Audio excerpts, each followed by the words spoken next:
മുഖ്യമന്ത്രിക്കെതിരെയുള്ള അൻവറിന്റെ ആരോപണം തീ പോലെ കത്തിപ്പടരുകയാണ്.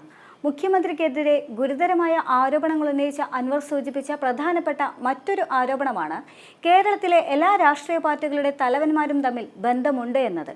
ഇത്തവണത്തെ ലോക്സഭാ തെരഞ്ഞെടുപ്പുമായി ബന്ധപ്പെട്ടും അത്തരത്തിലുള്ള ആരോപണങ്ങൾ ഉയർന്നു കേട്ടിരുന്നു. പ്രത്യേകിച്ചും വോട്ട് അട്ടിമറിയും പൂരം വിവാദവുമെല്ലാം ഇത്തരം ബന്ധങ്ങളുണ്ട് എന്ന സൂചന നൽകുന്നുണ്ട്.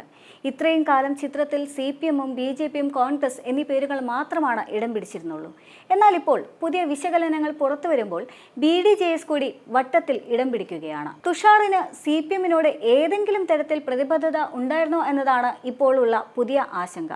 പരിശോധിക്കുമ്പോൾ BDJS CPM ധാരണകളിൽ പ്രധാന ആരോപണം BDJS അധ്യക്ഷനായ തുഷാർ വെള്ളാപ്പള്ളി മത്സരിക്കാൻ തെരഞ്ഞെടുത്ത മണ്ഡലം തന്നെ ആയിരുന്നു എന്ന് കാണാം. തുഷാറിനോട് ആലപ്പുഴയിൽ മത്സരിക്കാൻ കേന്ദ്ര ആഭ്യന്തരമന്ത്രിയായ അമിത്ഷാ തന്നെ നേരിട്ട് ആവശ്യപ്പെട്ടിട്ടും അദ്ദേഹം സമ്മതിച്ചിരുന്നില്ല. അന്നു മുതൽ തന്നെ തുഷാർ CPM മത്സരിക്കുന്ന മണ്ഡലങ്ങളിൽ മത്സരിക്കാൻ ഒരുക്കമല്ല എന്ന വാർത്തകൾ പുറത്തു വന്നിരുന്നു. പകരം തുഷാർ മത്സരിച്ചത് കോട്ടയത്താണ്.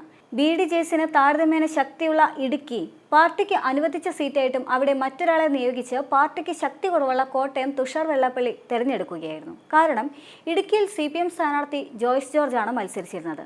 കോട്ടയത്ത് കേരള കോൺഗ്രസ് എമ്മിന്റെ തോമസ് ചാഴിക്കാടനുമായിരുന്നു മത്സരാർത്ഥി. തുഷാർ സ്ഥാനാർത്ഥിയെ എത്തിയതോടെ കേരള കോൺഗ്രസ് പരാജയം മണത്തിരുന്നു.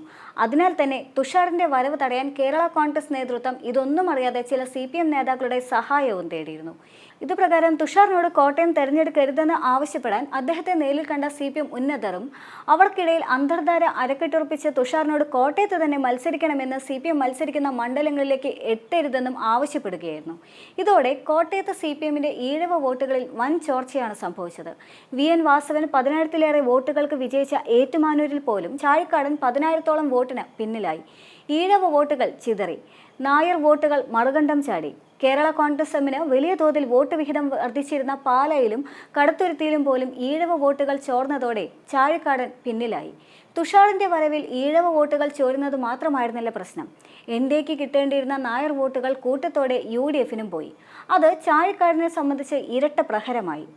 UDFന് വലിയ പ്രതീക്ഷയില്ലാത്ത മണ്ഡലങ്ങളിൽ പോലും 1.5-ഉം 2 ലക്ഷം ഭൂരിപക്ഷം ലഭിച്ചപ്പോഴും UDF കോട്ടയായ കോട്ടയത്ത് ഫ്രാൻസിസ് ജോർജിന്റെ ഭൂരിപക്ഷം 85,000-ൽ ഒതുങ്ങി.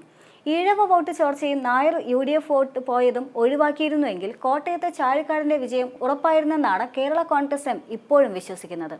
ഇതിന് രണ്ടിനും കാരണം തുഷാർ സ്ഥാനാർത്ഥിയായതായിരുന്നു.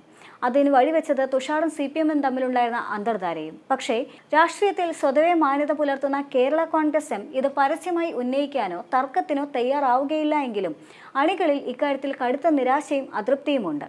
അവർക്ക് കാര്യങ്ങളും അതിന് ചുക്കാൻ പിടിച്ചവരെയും മനസ്സിലായിട്ടുണ്ട് എന്നുള്ളതാണ് യാഥാർത്ഥ്യം.